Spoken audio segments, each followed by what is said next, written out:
নমস্কার বন্ধুরা, প্রত্যেককে স্বাগত জানাই আমার ইউটিউব চ্যানেলে। তো গত পরশু দিনকে এসএসসি তরফ থেকে যে টেন্টেটিভ ক্যালেন্ডার 2026-27 জন্য আছে সেটা কিন্তু রিলিজ করা হয়েছে। আমি ভিডিওটি বানাতে একটু দেরি হয়ে গেছে।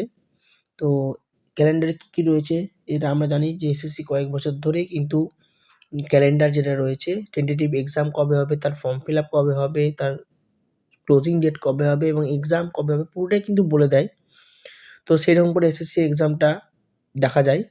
যেমন ব্যাংকে ক্যালেন্ডার বেরোয় তেমনি এসএসসিতেও ক্যালেন্ডার বেরোয়, এখন রেলওয়েতেও ক্যালেন্ডার বেরোয়। এখন সমস্ত গভর্নমেন্ট এক্সামের ক্যালেন্ডার প্রকাশ করে দিচ্ছে, যাতে আমাদের মতো স্টুডেন্ট যারা রয়েছে, যারা অ্যাসপিরেন্টস রয়েছে তাদের খুব সুবিধা হয় যে কোন এক্সাম কখন হয় তখন জানতে পারা যায়। তো আগের বছর থেকে কী হতো, সিজিএলটা অনেক পরে হতো বা অনেক আগে হতো সিজিএলটা, পরে এসএসসির বাকি এক্সামগুলো হতো। এবছর অনেক তফাৎ রয়েছে। আগের বছর কী হতো, প্রথমে যারা এসএসসি নর্মাল ক্ষেত্রে ক্যান্ডিডেটগুলো অন্যান্য লোয়ার পোস্টে সিলেক্টেড হয়েছে, তারা সিজিএলটা পরে দেওয়ার পর তারা চাকরি ছেড়ে দিত এবং সিজিএলে জয়েন করতো, যার জন্য সেই ভ্যাকান্সিগুলো এমটিএস বা সিএইচএসএল এগুলো ভ্যাকান্সিগুলোতে প্রবলেম হতো। কিন্তু এবছর থেকে সেই প্যাটার্নটা চেঞ্জ করা হয়েছে, আমি আপনাদের দেখাচ্ছি। তো প্রথম এক্সাম যেটা হবে সেটা আমাদের জেএসএ এলডিসি, যেটা লিমিটেড ডিপার্টমেন্টাল এক্সাম আছে সেটা আছে, যারা দেবেন তাদের জন্য, এটা নিউ অ্যাসপিরেন্টসদের জন্য নয়। দ্বিতীয়তে আছে এসএসএ ইউডিসির জন্য যেটা রয়েছে সেটাতে রয়েছে, সেটাও 16ই মার্চে নোটিফিকেশান বেরোবে, এপ্রিলে হবে এবং মেতে, মোটামুটি মে মাসে কিন্তু পুরোপুরি এক্সাম শুরু হয়ে যাবে। ঠিক আছে, নেক্সট আমাদের এক্সাম হবে সেটা হচ্ছে এএসও, এটাও আমাদের ডিপার্টমেন্টাল এক্সাম, এটা বাদ দিচ্ছি। তো প্রথম এক্সাম আমাদের বছরের সেটা হলো কম্বাইন্ড গ্র্যাজুয়েট লেভেল, যেটা নোটিফিকেশান ডেট বেরোবে মার্চ 26-এ, এপ্রিলের মধ্যে ফর্ম ফিল আপ হবে এবং তার এক্সাম কিন্তু মে থেকে জুন, ধরে নিন মে মিড তারপরই হবে। তো একটা সুযোগ থাকতে পারে আমাদের, যেমন আমি স্কোর কার্ডটা আগেরটাতে দেখালাম তেমনি আপনাদেরও সুযোগ থাকবে। নেক্সট তারপর বেরোবে জুনিয়র ইঞ্জিনিয়ারের এক্সামও মার্চে বেরোবে এবং মে জুনে এক্সাম হবে, কারণ বেশি দিন টাইম লাগবে না আশা করছি। তারপর সিলেকশন পোস্ট বেরোবে, সেটাও মোটামুটি মে থেকে জুলাইয়ের মধ্যে, হয়তো মেবি এটা জুন জুলাই হবে, একই টাইমে নোটিফিকেশান বেরোবে। তারপর কিন্তু কম্বাইন্ড হায়ার সেকেন্ডারি লেভেলটা বেরোবে, মানে সিজিএল কিন্তু হয়ে যাওয়ার পর, সিজিএল হয়ে যাওয়ার অনেক পরেই কিন্তু আমাদের সিএইচএসএল নোটিফিকেশানটা বেরোবে। দেখতে পাচ্ছেন আপনারা মোটামুটি এপ্রিলের দিকে বেরোবে, যেটা সিজিএল মার্চে হচ্ছে এবং এর এক্সাম ধরে নিন জুলাই আগস্টের দিকে হবে কিন্তু। ঠিক আছে, তারপর আমাদের স্টেনোগ্রাফার রয়েছে, স্টেনোগ্রাফারের এপ্রিল নোটিফিকেশান বেরিয়ে আগস্ট সেপ্টেম্বরে বেরোবে।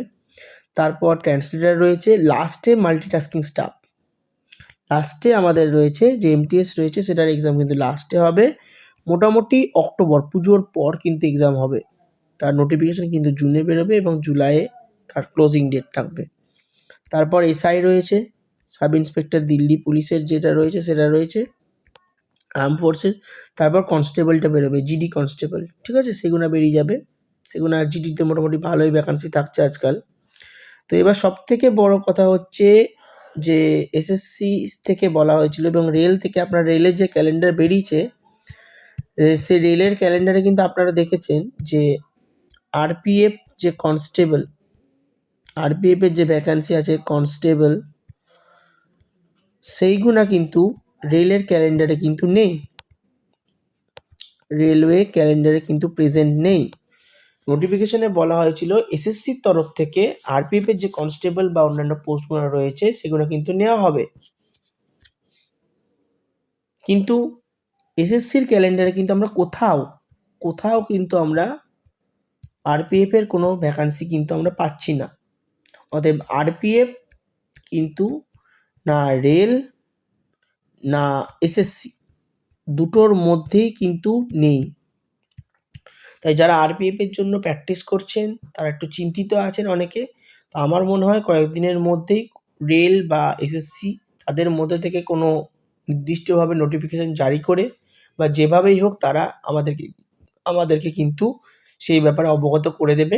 তো আপনারা ওয়েট করতে পারেন, আর আমি বলবো ওয়েট করার থেকে বাকি এক্সামগুলোর জন্য ফোকাস করুন, কারণ আরপিএফের যে এক্সামগুলো হবে যেখান থেকে নেক্সট, সেখানেও তো এক্সামগুলোর জন্য প্রিলিমস মেইন সব কিছু হচ্ছে, দৌড়ানোর জন্য হচ্ছে। তো সেক্ষেত্রে আপনারা প্রিলিমসের যে এক্সামটা হবে তো এটার জন্য এখন থেকে প্রিপেয়ার হন। বেশি দিন সময় নেই, কখন টাইম কেটে যাবে কেউ বুঝতে পারবেন না। যদি পশ্চিমবঙ্গের অনেক ছেলে আছে তাদের টিলেকশনের সময় বন্ধ হয়ে যাবে অনেক কিছু, বা অন্যান্য এক্সামগুলোও রয়েছে। আমি বলব এখন থেকে পড়াশোনার চেষ্টা করুন, যখন আশা করছি বেরিয়ে যাবে। তো হোপফুলি থাকুন। এক্সামের ডেটটা আমাদের মোটামুটি জানা হয়ে গেল। আমরা রেলের ক্যালেন্ডারটা আগেই পেয়ে গেছি। আমরা মোটামুটি জেনেই গেছি যে কখন কোন এক্সাম হবে। ভালোভাবে প্রিপেয়ার করুন। একটা চাকরি তো পেতেই হবে। ঠিক আছে, ছোট্ট ভিডিওতে আমি ক্যালেন্ডারটাকে আজকে বলে দিলাম। তো দেখা হচ্ছে পরের ভিডিওতে। ভিডিওটি যদি পছন্দ হয় তো ভিডিওটিকে লাইক করবেন, চ্যানেলটিকে সাবস্ক্রাইব করবেন আর ভালোবাসা দিয়েন। ধন্যবাদ।